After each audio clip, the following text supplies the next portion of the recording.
ओम शांति। बहुत सुंदर विषय है विधेय स्थिति का अनुभव। वर्तमान समय संगम युग के लास्ट के दिन चल रहे हैं और जैसे परीक्षाएं नजदीक आती हैं तो टीचर जो भी कुछ पढ़ाया है आज तक और जो बहुत महत्व का है उसको रिवाइज करता है। तो वास्तव में इस सीजन की मुरलियां चल रहे हैं। सारे बोझ बाबा को दो, वायुमंडल बनाने की सेवा करो, संस्कार परिवर्तन, 5 स्वरूपों का अभ्यास, स्वराज्य अधिकारी स्थिति। तो इस तरह से इस सीजन के विभिन्न इशारे हैं। वास्तव में ये सब किसी लेकर बाबा कहते हैं, क्योंकि इन सब चीजों से हमारी स्थिति बनेगी विधेयी। क्योंकि हमारा मूल पुरुषार्थ है ये सब कुछ जो से भी सिलेबस है, ये सारा ब्राह्मण जीवन का सिलेबस है विधेयी बनने के लिए। क्योंकि जब तक संगम युग में हम विधेयी नहीं बनेंगे तब तक हमारे देवताओं के संस्कार नहीं आएंगे। अगर भविष्य में देवता बनना है, उच्च पद प्राप्त करना है, तो संगम युग में इस शरीर में रहते हुए भी शरीर के भान से परे रहने का पुरुषार्थ करना है। शरीर में रहते हुए भी जो परे रहता है उसके अंदर देवताओं के संस्कार आते हैं। और इसके लिए बाबा 84 वर्षों से विभिन्न प्रकार का सिलेबस पढ़ा रहे हैं।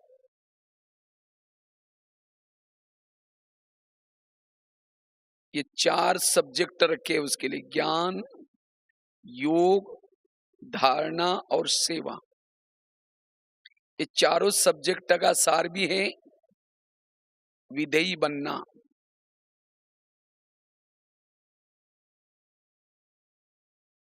तो चेक करना है, अब परीक्षाएं नजदीक आएंगी, 1 सेकंड का पेपर होगा और उस पेपर में पास होने के लिए हमारी ये स्थिति कितनी बनी है। क्योंकि इसी स्थिति में रहने से ही हमें कोई डर नहीं लगेगा, भय नहीं लगेगा। चाहे कितने भी परीक्षाएं पेपर आए, इसी स्थिति में रहने से हम सोमानों में टिक सकते हैं, स्वधर्म में टिक सकते हैं। इसी विधेयी स्थिति में रहने से ही हमें किसी के अंदर भी कोई कमजोरियां दिखाई नहीं पड़ेगी। जब हम शरीर में रहते हुए भी इस विधेयी अवस्था में रहते हैं, अनुभव करते हैं, तो सब कुछ हमें अच्छा दिखता है। किसी की भी कोई दोष दिखाई नहीं पड़ते। जितना इस विधेयी स्थिति में रहते हैं, आंखें खुली है, कान खुला है, लेकिन इस संसार में जो कुछ देखते हैं, देखते हुए भी न देखने की अवस्था बनी रहेगी। और जब ये अवस्था हमारी बनी रहती है तो सारा दिन हम कर्म योगी बन करके रह सकते हैं। इतना ही नहीं, जब हम इस विधेयी अवस्था में रहते हैं, हमारे मन में कम से कम संकल्प चलते हैं, समर्थ संकल्प चलते हैं। मन हमारा चुप रहता है, और सारा दिन जिसका मन चुप रहता है वो ऊर्जावान, अपने आप को शक्तिशाली अनुभव करता है। इतना ही नहीं, इस विधेयी अवस्था में हम जितना रहते हैं, हमारे शरीर में एक प्रकार के वेव्स फैलते रहते हैं, और शरीर में जब हमारे वेव्स फैलते हैं, वाइब्रेशन फैलते हैं, तो इस वाइब्रेशन से हमें अति इंद्रिय सुख का अनुभव होता है। अति इंद्रिय सुख, इंद्रियों से भी परे वाला सुख, उससे भी अच्छा सुख। और जब इस विधेयी स्थिति में हम रहते हैं, जब ये सुख लेते हैं अति इंद्रिय, तो ये संसार की कोई भी बातें हमें आकर्षित नहीं कर सकती। चाहे कोई साधन आकर्षित नहीं करेगा, चाहे कोई व्यक्ति आकर्षित नहीं करेगी, आत्मा अंदर से गाती है, पाना था सो पा लिया, मुझे कुछ नहीं चाहिए। इस विधेयी स्थिति में रहने वालों के सामने सोना चांदी डालो तो भी उसको आकर्षित नहीं होगा।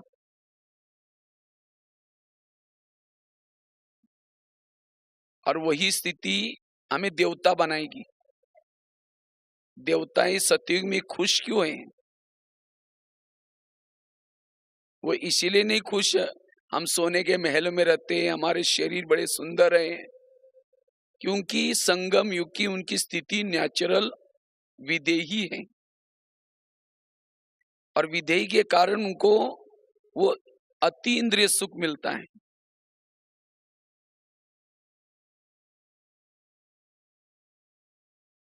इसलिए वो कहीं भी वहां आकर्षित नहीं हो सकते। इसलिए हमें इस स्थिति का अनुभव अभी करना है। अगर कोई जिलेबी खाता है, अगर उसको मुरमुरा दो, मुरी दो, कह के नहीं नहीं इतनी अच्छी चीज खाई, मुझे नहीं चाहिए। इसी तरह जिसने विधेयी स्थिति में रह करके अति इंद्रिय सुख का अनुभव किया है, उसको ये विकार, पुरानी बातें तुच्छ लगेगी। इसलिए इस स्थिति में रहने का पुरुषार्थ करना है। इतना ही नहीं, जितना इस विधेयी अवस्था में हम रहते हैं, उतना हमारे जीवन में दैवी गुण, दैवी शक्तियां अपने आप आती है। सहन शक्ति, परखने की शक्ति, निर्णय शक्ति, दैवी गुण,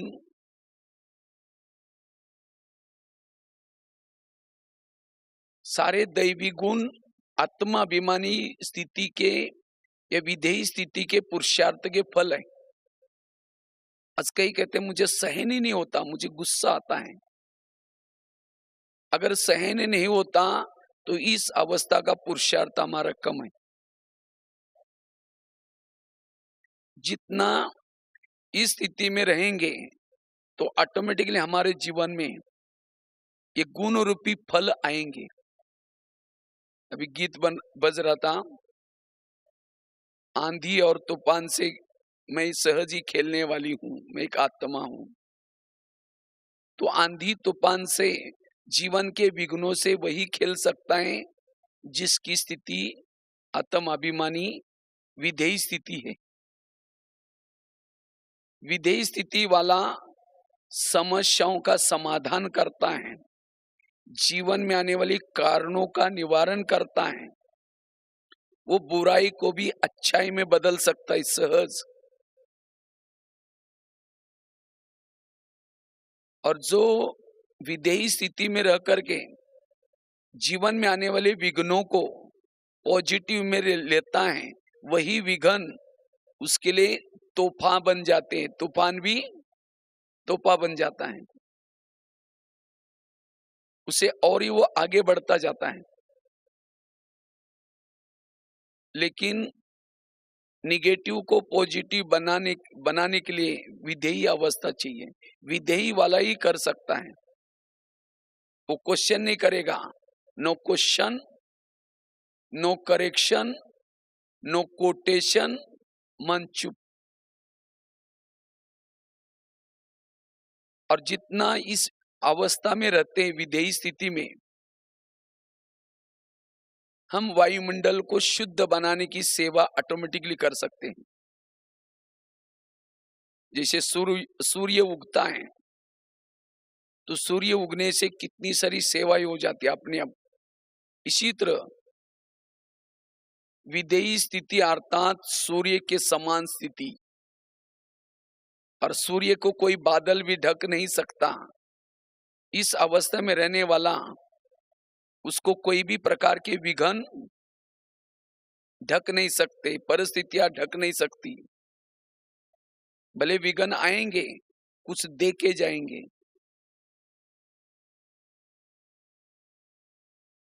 इसीलिए मूल पुरुषार्थ जो हम ओरिजिनल थे, उस स्वरूप में टिकना। और इसीलिए बाबा ने विभिन्न प्रकार के लेसन पढ़ा रहे हैं। कर्मों की घुई गति का ज्ञान, जो हुआ अच्छा ये ज्ञान, चाहे 4 सब्जेक्ट जो बाबा ने रखे हैं, ज्ञान, योग, धारणा और सेवा। कहते हम तो मुरलियां पूरी सुनता हूं, रोज मुरली सुनता हूं। अगर मुरली सुनते हैं तो हमारी स्थिति क्या चाहिए? विधेयी। अगर नहीं बनी, वो मुरली सुनने तक है, धारणा में नहीं है। जिसके पास ज्ञान के अथाह पॉइंट है, वो पॉइंट स्वरूप में टिक सकता है, विधेयी स्थिति की अनुभूति कर सकता है। तो ज्ञान का सार भी है विधेयी अवस्था बनाना। कई कहते हैं हम तो रोज 4-5 घंटा 2-3 घंटा योग करते हैं। तो योग करते हैं, उसके बाद अवस्था क्या चाहिए? विधेयी। अगर नहीं रहती, वो योग ठीक नहीं लग रहा है, यथार्थ योग नहीं है। शरीर बैठता होगा, मन कहीं और जाता है। तो योग का सार भी है विधेयी अवस्था। कई कहते हैं मैं तो जब से ज्ञान में आया हूं, बिल्कुल सारी धारणाएं मेरी पक्की है। पवित्रता की धारणा, खान पान की धारणा, ये धारणा का सब्जेक्ट भी विधेयी बनने के लिए। अगर धारणा के बाद भी मेरी विधेयी अवस्था नहीं है, धारणा में भी कोई ना कोई लीकेज है। सेवा करते हैं, सेवा भी किसी लिए करते हैं? सेवाओं से दुआएं मिलती है, और दुआओं से सहज हम खुश रह सकते हैं, विधेयी रह सकते हैं। लेकिन सेवा करने के बाद फिर भी विधेयी अवस्था नहीं है, वो सेवा नाम मान शान के लिए है, दिखावटी के लिए है। रियली जो सेवा करता है, जिसको सेवाओं से दुआएं मिलती हैं, सभी उससे संतुष्ट रहते हैं, वो सहज विधेयी बन सकता है। इसलिए 4 सब्जेक्ट भी विधेयी बनने के लिए 2 लक्ष्य हमारे। एक है भविष्य का लक्ष्य, लक्ष्मी नारायण बनना, ऊंच पद प्राप्त करना, ये भविष्य का लक्ष्य। और दूसरा है संगम का लक्ष्य। संगम का लक्ष्य है अशरीरी बनना, विधेयी बनना, बिंदुरूप बीजरूप बनना। संगम के लक्ष्य तक जो पहुंचता है, उसको भविष्य का लक्ष्य तो अपने आप मिल ही जाएगा। भविष्य का लक्ष्य का कोई पुरुषार्थ नहीं है। पुरुषार्थ की चीज का है विधेयी बनने का पुरुषार्थ। कई तो कहते हैं पता नहीं सतयुग कब आएगा। अभी 84 साल तो हो गए, कितना साल और बाकी है। ये हमारा पुरुषार्थ का टॉपिक नहीं है। क्या मैं विधेयी स्थिति में रहता हूं? क्या मेरी पूरी आत्मिक स्थिति है? इसीलिए हमें इस स्थिति में रहने का, टिकने का पुरुषार्थ करना है। इतना ही नहीं, विधेयी स्थिति में रहने वालों को सतयुग में जाने का भी ख्याल नहीं चलेगा, क्योंकि सतयुग से भी ऊंचा जन्म है संगम का जन्म।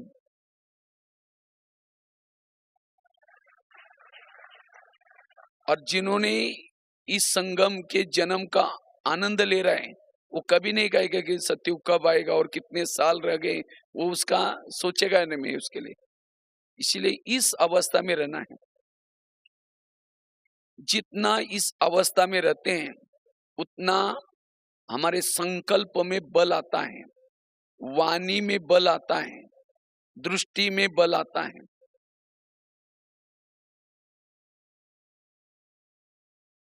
इतना ही नहीं, हमारे जन्म जन्मांतर के जो विकर्म हैं, वो विकर्म विनाश होने की क्रिया ऑटोमेटिकली चलती रहती है। जितना इस विधेयी अवस्था में रहते हैं, ऑटोमेटिकली विकर्म खत्म होते जाते हैं। विधेयी स्थिति अर्थात कंबाइंड स्वरूप। विधेयी स्थिति वाला सदा बाबा के साथ कंबाइंड में रहता है। उसको परम धाम बाबा कोई दूर दिखाई नहीं पड़ेगा, नजदीक अनुभव होगा। विधेयी स्थिति वाला सदा बेहद में रहता है। इतना ही नहीं, कोई भी पुरानी कोई कमजोरी है, कोई संस्कार है, विधेयी स्थिति से उस संस्कार के ऊपर जीत प्राप्त कर सकते हैं।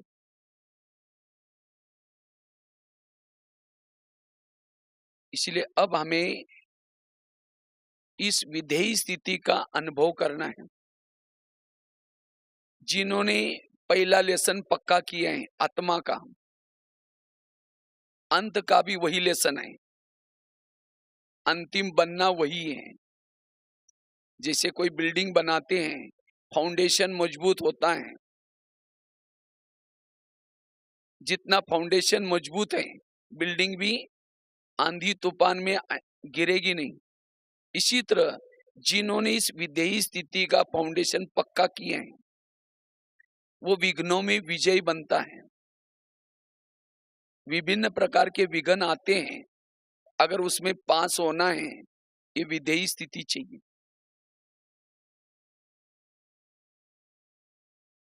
विधेयी स्थिति में रहने वालों के अंदर, जैसे कोई घर में पहले जमाने में भूत रहते थे, लेकिन आजकल भूतों का नाम निशान खत्म हो गया, क्योंकि सभी तरफ लाइट हो गई। इसी तरह जितना हम शरीर में रहते हो भी, ये हमारी विधेयी स्थिति रहती है। आत्मा का दीपक सदा जलता रहता है। उसके पास ये काम क्रोध के भूत अपने आप भाग जाएंगे। अगर हमारे अंदर कोई संस्कार है, भूत है, इसका मतलब मेरी लाइट बुझी हुई रहती है। तो जितना इस शरीर में आत्मा का दीपक जलता रहता है, उतना जो हमारे अंदर के जो कमी कमजोरी है, संस्कार है, वो परिवर्तन होते जाते हैं। संस्कार परिवर्तन होंगे विधेयी अवस्था से।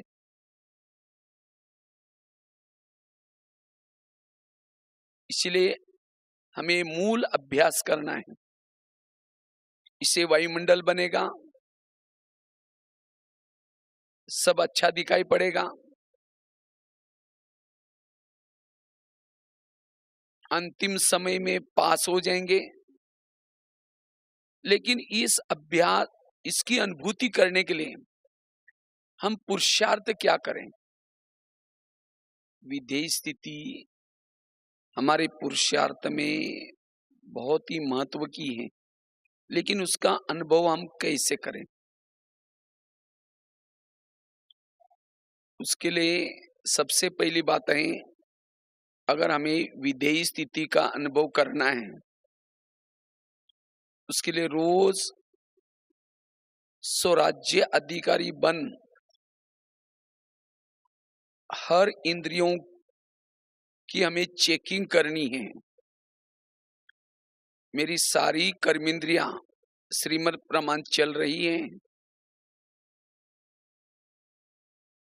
विधेयी बनने के लिए स्वराज्य अधिकारी स्थिति चाहिए। क्यों?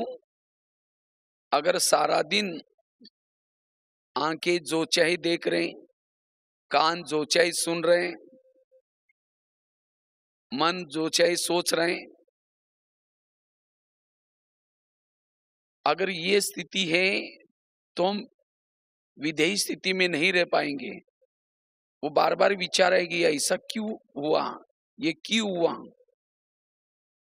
इसलिए स्वराज्य अधिकारी बन करके हमें हर इंद्रियों को श्रीमद् प्रमाण चलाने का पुरुषार्थ करना है, उसकी चेकिंग करनी है। जिसको बाबा कहते हैं सो परिवर्तन करो। और जितना ये स्वयं का परिवर्तन करेंगे,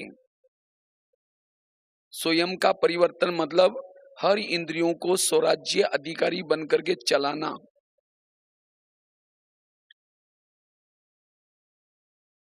क्योंकि अधीन वाला कभी अधिकारी नहीं बन सकता। जिसको इंद्रियां चलाती हैं वो कमजोर है, वो विधेयी स्थिति का अनुभव नहीं होगा फिर। इसलिए जैसे ब्रह्मा बाबा ने शुरू में रोज अपने इंद्रियों का दरबार लगाते थे, चेक करते थे कौन सी इंद्रियां क्या क्या कर रहे हैं। बाबा केवल चेक ही नहीं करते थे, सजा भी देते थे। इसी तरह हमें भी चेक करना है। रोज हमारी कर्मेंद्रियां, आंखें क्या देख रहे हैं, कान क्या सुन रहे हैं, और उसकी चेकिंग करके उनको सजा देना।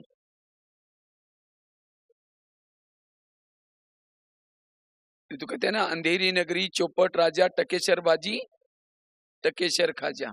इस नगरी का राजा सोए और जो चाहे हो रहा है। वो फिर सोल आत्मा चेयर पर भ्रुकुटी आसन पर नहीं बैठ सकती। और जितना हम इंद्रियों को शासन प्रमाण चलेंगे उतना हमारे जीवन में सुख और शांति होगी। और सारा दिन की सुख शांति आत्मिक स्थिति का अनुभूति कराएगी। वो भ्रुकुटी आसन पर बैठ सकती है। तो भ्रुकुटी आसन पर बैठने के लिए इंद्रियों का सहयोग चाहिए। अगर कर्मेंद्रिय सहयोग नहीं देती तो आसन पर भ्रुकुटी आसन का अनुभव नहीं होगा। कल भी बाबा की मुरली सुनी। एक धर्म, एक राज्य। कई पूछते ना कि कब सतयुग आएगा, तो अपने में पहले सतयुग बनाना है। एक आत्मा का शासन हमारे अंदर, एक राज्य। कहीं माया का शासन तो नहीं होता बीच में। और इसके लिए चेकिंग, हमें रोज चेकिंग करनी है। अगर रोज चेकिंग करते हैं, सवेरे अमृत वाला सभी इंद्रियों को डायरेक्शन देना है। आज हमें बिल्कुल अच्छा देखना है। कान के साथ बात करो, हे मेरे कान, तुम मेरे इस राजा के शान हो, इसीलिए मैंने तुमको बॉर्डर पर रखा है। लेकिन तुम तो बॉर्डर पर रहते हो, लेकिन कभी कभी तुम मुझे धोखा देते हो। व्यर्थ सुनते हो। अगर व्यर्थ सुनेगा तो मेरा घाटा होता है, इसीलिए व्यर्थ नहीं सुनो। अगर सुनेगा तो मैं रात को फिर चेकिंग करूंगा, सजा दूंगा। आगे चलो, आंखों के पास, आंखों से बात करो, मुख से बात करो।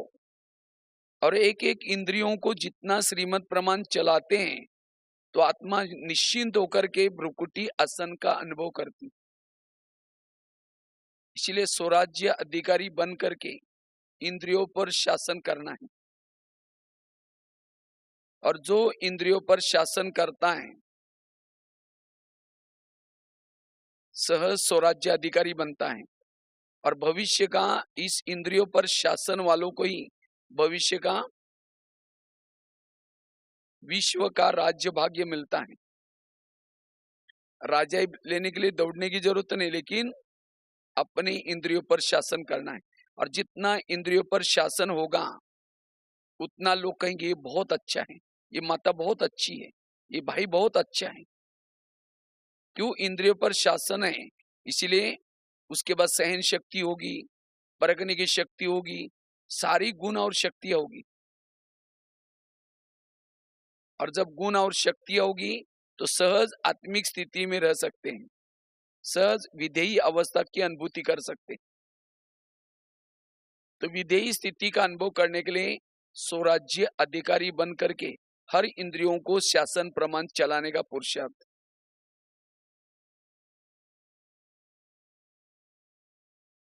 दूसरी बात है, अगर हमें विधेयी स्थिति की अनुभूति करनी है, जितना हम सारा दिन अपने संकल्पों को कम चलाते हैं, पॉजिटिव चलाते हैं, समर्थ चलाते हैं, उतना हमारी ऊर्जा बचती है।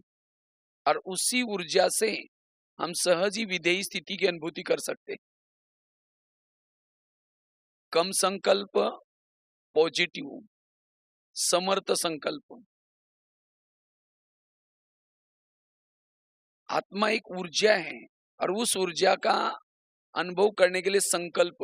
और इसीलिए बाबा ने ये कर्मों का ज्ञान, जो हुआ अच्छा ये ज्ञान, हर एक का अपना अपना पार्ट है ये ज्ञान, नथिंग न्यू ये ज्ञान, ये सब ज्ञान की गहराई किस लिए दी है? ताकि संकल्प हमारे कम चले। लेकिन इतना ज्ञान होने के बाद भी हमारे संकल्प चलते, ये क्यों हो रहे हैं, इन्होंने मेरे साथ ऐसा क्यों किया। और जितना संकल्प ज्यादा चलाते हैं फिर विधेयी स्थिति की अनुभूति नहीं कर पाएंगे। इसलिए विधेयी अनुभव करने के लिए हमें लाइट रहने की जरूरत है, हल्का रहने की जरूरत है। और हल्का बनने के लिए संकल्प कम, पॉजिटिव, जिसको बाबा कहते हैं फरिश्ता बनो।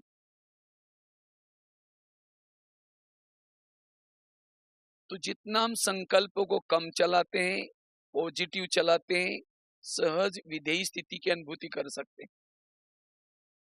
अगर सारा दिन संकल्प विकल्प चलाएंगे, कर्म योगी नहीं रह सकेंगे। इतना ही नहीं, बैठ करके योग भी करेंगे, योग लगाने के लिए बैठेंगे, शुरू करेंगे मैं आत्मा हूं, फिर कहेंगे मेरे को नहीं क्यों बोला, फिर कहेंगे मैं शांत हूं, फिर कहेंगे 15 दिन पहले भी बोला था। वो बार बार संकल्प आपको एकाग्र होने नहीं देंगे, आपको बाबा से कनेक्ट होने नहीं देंगे। इसलिए जितना हमारे संकल्प कम चलते हैं, पॉजिटिव चलते हैं, उतना हमारी ऊर्जा बचते हैं, उतना हम विधेयी स्थिति की अनुभूति कर सकते हैं, उतना हमारे अंदर सहन शक्ति आती है, सारे वैल्यूज आते हैं। इसलिए संकल्प को कम चलाना, पॉजिटिव चलाना। और उसके लिए सारा दिन हमें जो ये बाबा ने ज्ञान सुनाया, विभिन्न प्रकार के लेसन पढ़ाए, उस ज्ञान को यूज करके मन को चुप रखना है। तीसरी बात है, अगर विधेयी स्थिति की अनुभूति करनी है उसके लिए योग तपस्या चाहिए। जितना हम योग बल को बढ़ाते हैं, योग से बैटरी को चार्ज करते हैं, उतनी विधेयी स्थिति सारा दिन रहती है। और उसके लिए तो खास तो एक तो अमृत वेला का योग, उसके बाद अमृत वेला के बाद क्लास के पहले का योग, और साथ में सवेरे की मुरली। ये 8 बजे तक जिन्होंने इन 3 बातों के ऊपर अच्छी तरह पुरुषार्थ किए हैं, उसको सारा दिन विधेयी स्थिति में रहना इजी होगा, सहज होगा। तो इसलिए 3 बातों के ऊपर ध्यान, अमृत वेला, क्लास के पहले योग, और साथ में मुरली।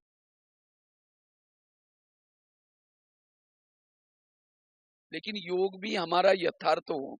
जैसे आजकल मोबाइल का जमाना है, मोबाइल को चार्जिंग करते हैं, कैसे करते हैं? उसको प्लग के पास लाकर रखेंगे, केवल रखने से भी नहीं होगा चार्ज, उसकी तारे प्लग में डालेंगे। और आजकल तो सब जानते हैं, बूढ़ी बूढ़ी माताओं के पास भी मोबाइल रहता है। तो इसी तरह शरीर हमारा मोबाइल है, आत्मा उसकी बैटरी है। तो आत्मा रूपी बैटरी को चार्ज करने के लिए बाबा ने जगह जगह पर प्लग के पॉइंट बनाया, सेंटर्स। हमें दिन में एक बार सेंटर पर जाना है, और जा करके केवल जाना नहीं, लेकिन जा करके मन बुद्धि को भी क्या करना है?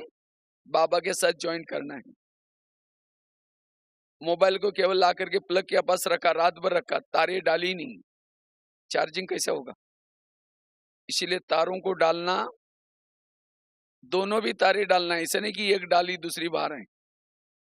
इसीलिए मन और बुद्धि, ये दो हमारी तारे हैं। इस मन और बुद्धि को कहाँ लगाना है? बुद्धि विजन बाबा का देखती रहे, और मन बाबा के बारे में सोचता रहे कि बाबा कौन है, उन्होंने मुझे क्या से क्या बनाया। बाबा को देख रहे हैं, जिसको हम ढूंढ रहे थे भक्ति मार्ग में, मंदिरों में, उसको मैं बुद्धि से देख रही हूँ, और साथ में उनके बारे में सोचना। ये दोनों अगर साथ में है, उससे हमारे अंदर वो ऊर्जा उत्पन्न होती है, मन बुद्धि। नहीं तो केवल मन लगाएंगे, बुद्धि कहीं बाहर है, वो चार्जिंग नहीं होगा। स्मृति का स्विच चालू करना है। अगर स्विच आप है, योग में बैठेंगे, बस केवल चित्र को देखते रहेंगे, कहीं तो अंदर से कुछ इतनी पावरफुल थॉट्स नहीं है, तब भी वो योग की अनुभूति नहीं होगी। इसीलिए स्विच चालू करना। अच्छा, स्विच चालू किया, तारे डाली, कभी तार प्लग में डाल रहे, फिर निकाल रहे, डाल रहे, तो भी मोबाइल की बैटरी चार्ज नहीं होगी। इसी तरह कई क्या करेंगे, योग में आकर के बैठेंगे, शुरू करेंगे मैं आत्मा हूँ, शांत स्वरूप हूँ, फिर कई लौकिक बातें याद आएगी, घर की बातें याद आएगी। कोई माताएं क्लास करने के लिए आ रहे हैं, आते आते रास्ते में देखा कि बहुत अच्छा सब्जी वाला जा रहे हैं, फिर सोचेंगे चलो अच्छी सब्जी है, चलो आज शाम को इसकी सब्जी बनाएंगे। फिर सेंटर पर आए, लाल लाइट चल रहा है, गीत बज रहे हैं, शुरू करेंगे मैं आत्मा हूँ, शांत स्वरूप। फिर सोचे अरे थैली तो लाए नहीं, वो सब्जी कैसे लेके जाऊं? फिर कहेंगे ठीक है मैं आत्मा हूँ, शांत स्वरूप हूँ। फिर सोचेंगे गैस के ऊपर जो दूध रखा था शायद उसको बंद किया, या ऐसे चल रहे हैं। फिर कहेंगे ठीक है मैं आत्मा हूँ, शांत स्वरूप हूँ। फिर सोचेंगे घर में तो मेहमान आने वाला था, मैंने सोचा उसके लिए छोले बनाऊं, लेकिन रात को तो भिगो ही नहीं, चलो छोड़ो कुछ और बना देंगे, मैं आत्मा हूँ, शांत स्वरूप हूँ। और लाल लाइट की सफेद लाइट होगी। इतना ही नहीं, यहाँ अगर कहीं तो बाबा के कमरे में बैठेंगे, योग लगा रहे हैं, फिर सोचेंगे मेरा ग्रुप उठ के तो गया तो नहीं होगा, पीछे देख, बार बार देख रहे हैं। फिर सोचेंगे चलो ऊपर जाना है, फिर सोचेंगे थोड़ा खरीदारी कर लेते हैं, किसी ने स्टिकर मांगी थी, बैठे योग में, लेकिन याद क्या रहे। फिर कहेंगे ठीक है मैं आत्मा हूँ, शांत स्वरूप हूँ। फिर सोचेंगे बाहर जाकर के कुछ खरीदारी भी करके लेके जाते हैं, कल तो रात को निकलना है। अगर ऐसा योग में बैठेंगे तो वो ऊर्जा की अनुभूति, वो बैटरी चार्ज नहीं होगी। इसलिए एकदम एकाग्र ऐसे बैठो जैसे किसी से बात कर रहे हैं, कोई मेहमान से बात कर रहे हैं, और बीच में बच्चा आता है, मम्मी मेरा टाई का है, मम्मी मेरा कितना, ठहर जाओ मैं बात कर रही हूँ। इसी तरह बाबा से बात कर रहे हैं, और बीच में ऐसी वैसी बातें आते हैं। इसलिए हमें ध्यान में बैठने के बाद भी चेक करना है कि मेरा ध्यान कहाँ है। और जब हम ऐसे यथार्थ योग करते हैं, वो थोड़ी भी अनुभूति सारा दिन हमें विधेयी स्थिति की अनुभूति कराएगी। इसीलिए यथार्थ योग करना है, और रोज हमारा 2-2.5 घंटा योग तो बैठक योग चाहिए। बैठ करके टाइम निकालना है, चाहे अमृत वाला का योग, क्लास के पहले वाला योग, आजकल तो मैं तो कई सेंटर पर जाता हूँ, देखता हूँ सवेरे मुरली चलते हैं 7 बजे, लेकिन कई भाई बहने साढ़े 6:30 बजे योग का टाइम है, लेकिन एक भी नहीं है। फिर 6:45 बजे एक आया, फिर दूसरा आया, जैसी लाल लाइट हो गई सारे आकर के बैठ गए। तो ये बाबा ने एक्चुअली हमारे सिस्टम्स क्यों बनाए हैं यहाँ? क्योंकि और कई तो बहाना बनाएंगे, नहीं थोड़ा बच्चे स्कूल में जाते हैं, थोड़ा सा ये है। बाबा ने तो पिछली मुरली में कहा कि अभी बहाना बाबा को अच्छा नहीं लगता, इसलिए बहाना नहीं करना है। लेकिन हमें वो क्लास के पहले आकर के आधा घंटा जितना योग करेंगे, वो मुरली से आनंद आएगा। मुरली सुनते समय चार्ज हो जाएंगे। तो ये 3 चीजें अगर बहुत अच्छा आप करेंगे, सारा दिन सहज ही हमारी विधेयी स्थिति बनी रहेगी। ये 3 के तरफ ध्यान। चौथी चीज है, अगर विधेयी अवस्था की अनुभूति करनी है, सारा दिन निरहंकारी होकर के रहना है, कोई भी चीज का अभिमान ना हो। कल भी बाबा ने कहा निर्माण और निर्माण का बैलेंस। मैं और मेरा का अभिमान है, अभिमान वाला कभी भी विधेयी स्थिति में अशरीरी स्थिति की अनुभूति नहीं करेगा। मुझे पूछा ही नहीं, मेरा बिना पूछे किया, मैंने तो इतना सहयोग किया, ये पूछ पूछ की पूछ। और जिसको ये मैंपन की पूछ है, वो सतयुग में नहीं आएंगे। कहाँ आएंगे?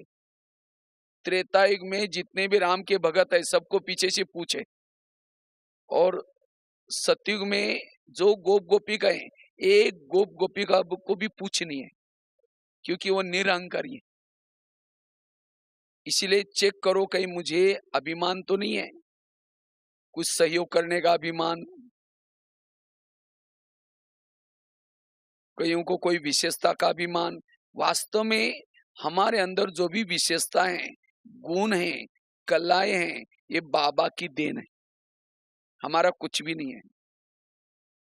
अगर उस प्रभु के देन को अपना समझेंगे, मैं करता हूं, मैं करता हूं, मैं करेंगे, वो अशरीरी नहीं रह सकती, विधेयी नहीं रह सकती, वो एकाग्र नहीं बन सकती, वो अपने भ्रुकुटी आसन पर नहीं बैठ सकती।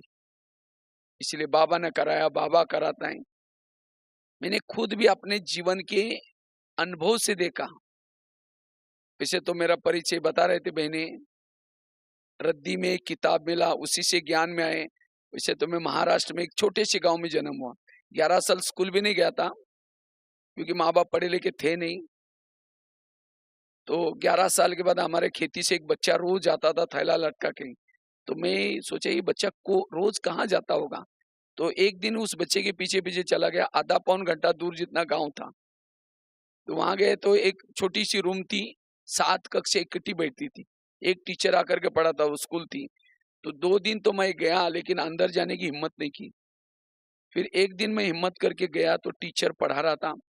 तो कहा कि आप क्यों नहीं आए पहले? हमने कहा सर मुझे पता नहीं।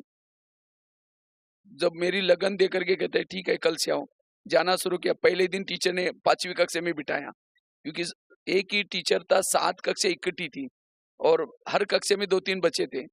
तो रोज जब जाना शुरू किया, टीचर ने कहा पहले को सुनाएंगे तो भी सुन लेना, दूसरे को सुनाएंगे तो भी सुन लेना।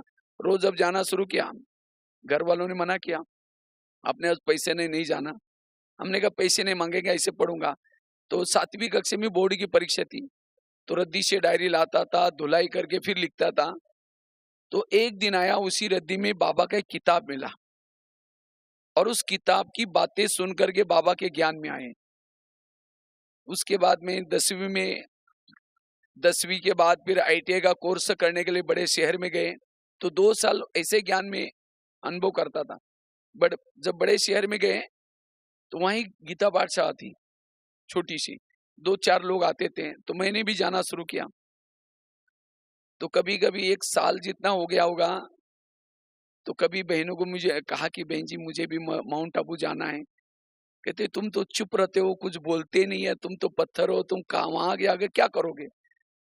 लेकिन जिस दिन मैं इस सेंटर पर गया था, उसी दिन एक मुरली चली थी। पूरी मुरली थी, बच्चे आत्माभिमानी बनो, अशरीरी बनो, विधेयी का अभ्यास करो, ये मुख्य अभ्यास है। बाप को याद करो और विधेयी स्थिति बनाओ। इसी 2 के ऊपर मुरली पूरी चली थी।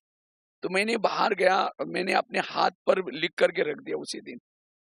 इधर, यहाँ लिख करके रख दिया, यहाँ भी लिखा। और मैंने कुछ और कोई पुरुषार्थ नहीं किया, लेकिन ये 2 बातों का पुरुषार्थ किया। और 2 बातों के पुरुषार्थ ने तो 6-7 5-6 साल तो कुछ ही वहां सेवा वगैरह मतलब इतना किया नहीं, क्योंकि मैं तो डरता था, गांव से आया था। लेकिन जब ये पुरुषार्थ किया, मैं 2 शब्द भी नहीं किसी को सुना सकता था। लेकिन इसी पुरुषार्थ से ड्रामानुसार मधुबन में आए, उसके बाद दिल्ली गए, उसके बाद वापिस ही आए। तो इसी 2 पुरुषार्थ से, जैसे अभी परिचय बताया, 9,000 स्कूलों में, 900 जेल में। अब मैं तो पुलिस वालों को देख करके बचपन में डरता था, लेकिन आज ये बाबा ने सेवा कराई, कभी मुझे नहीं लगता कि हम कर रहे हैं। मैं ही सोचता था, मैं आया था, तुम कहाँ थे? और बाबा ने इतना अच्छा नाम भी बाबा ने अपना दे दिया, भगवान भाई। वैसे तो लौकिक में तो भगवान शब्द का अर्थ ही नहीं निकलता, लेकिन बाबा ने अपना भाई बनाया और इतना अच्छा यहाँ तक पहुंचाया। कितनी अच्छी कला दीदी, लिखने की कला, लिख मैगजीन में। इसीलिए मैं कभी सोचता हूँ, तो इसीलिए अभी भी इतना 40 साल हो गया, इतना जगह पर जाता हूँ, हमेशा स्लीपर में जाऊंगा, कम खर्चे में जाऊंगा। कभी भी इतना पूरा भारत में जगह जगह पर जाता हूँ। तो क्योंकि कई मेरे को बोलते हैं, अरे आप इतने बड़े हैं। नहीं नहीं, हम तो, ये तो सब बाबा कराता है, हम कुछ नहीं कर। तो निरहंकारी अवस्था जितनी है, कोई अपमान करता है, कोई निंदा करता है, तो लेकिन मेरे को कुछ भी नहीं लगता। लगता है कि ये महिमा कर रहे हैं। और जितने कुछ बोलते हैं, तो उसे सीख जाता हूँ। जो मुझे बोलते हैं, कोई विघ्न डालते हैं, तो उससे मैं सीख जाता और ही। तो इसीलिए ये प्रैक्टिकल में हमने अपने जीवन को आगे बढ़ाया। ये आत्म अभिमानी स्थिति के पुरुषार्थ का फल है।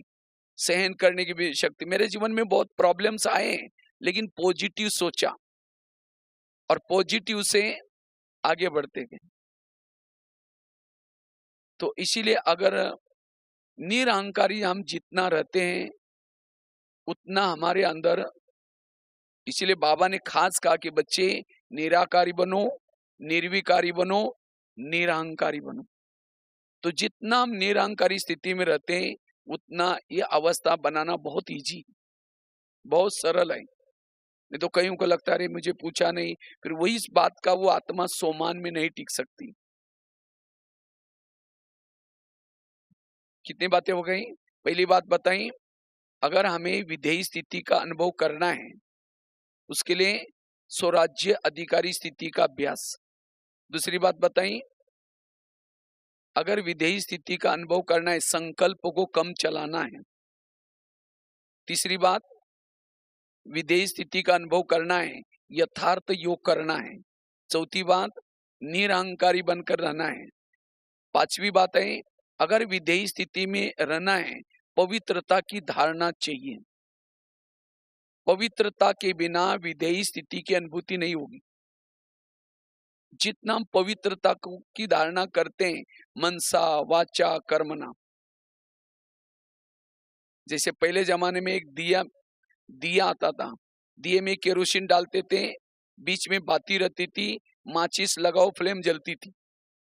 इसी तरह योगी मतलब एक दिया है और इसके अंदर पवित्रता, ये तेल है। जितना पवित्रता है, उतना आत्मा का दीपक जलता रहेगा।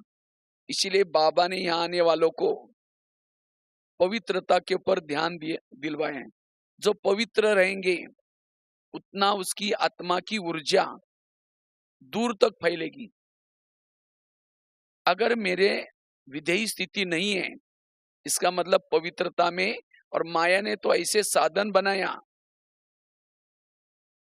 वो अपवित्र बनाना चाहती है। लेकिन हमें जो बाबा ने नियम, संयम, धारणा जो बताई, उस आधार से अपने पवित्रता की संभाल रखनी है। और जितना पवित्र रहेंगे, उतना विधेयी रहना बहुत इजी होगा।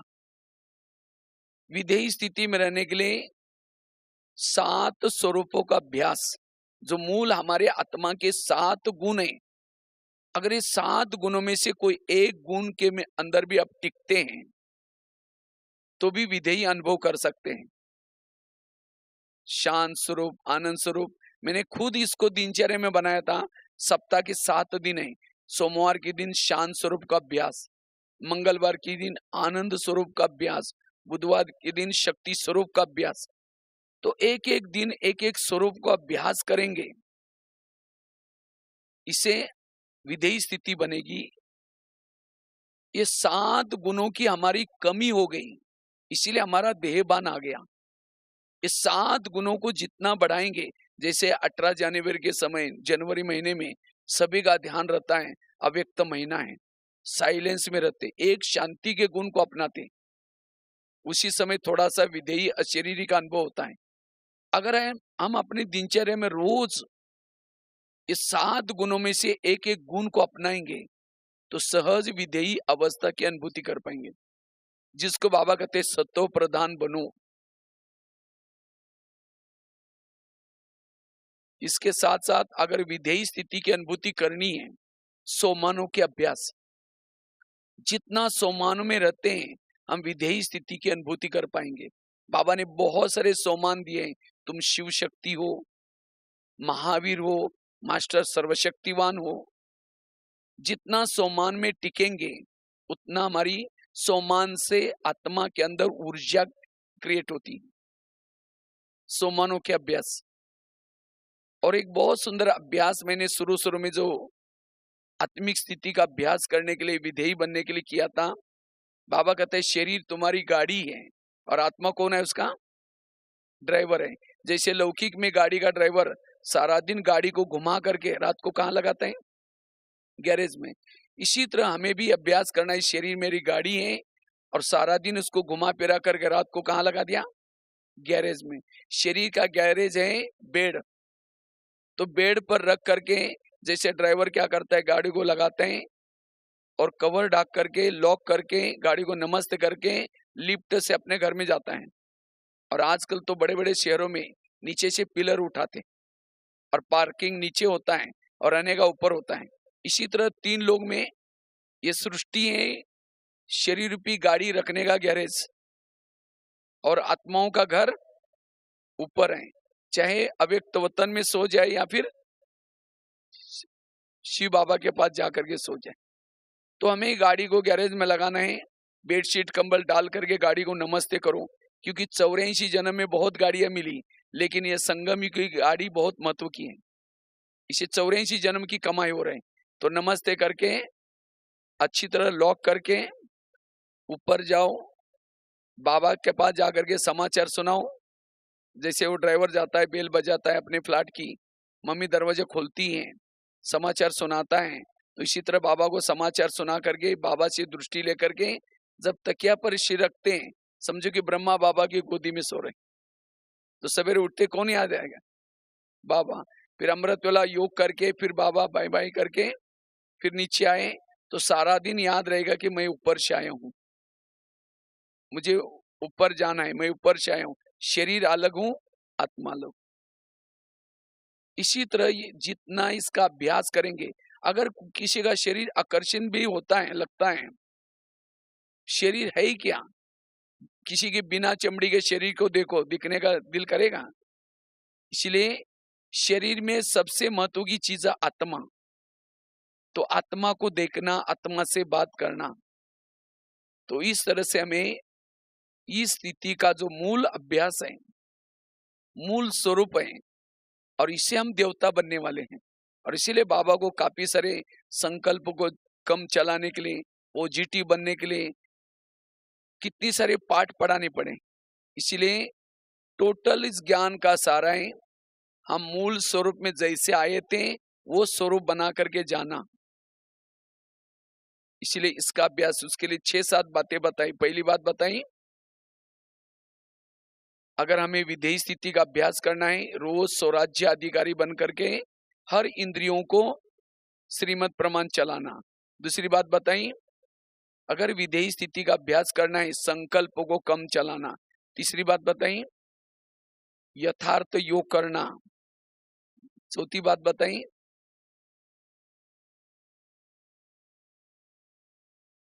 पवित्रता, निरहंकारी बनना।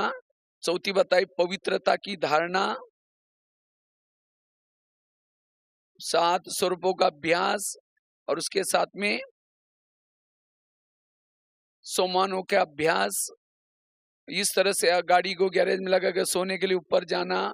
तो इस तरह से इसमें से कोई भी आप अभ्यास करेंगे तो ये धून लगा दो, क्योंकि अब हमको सबको वापिस जाना है।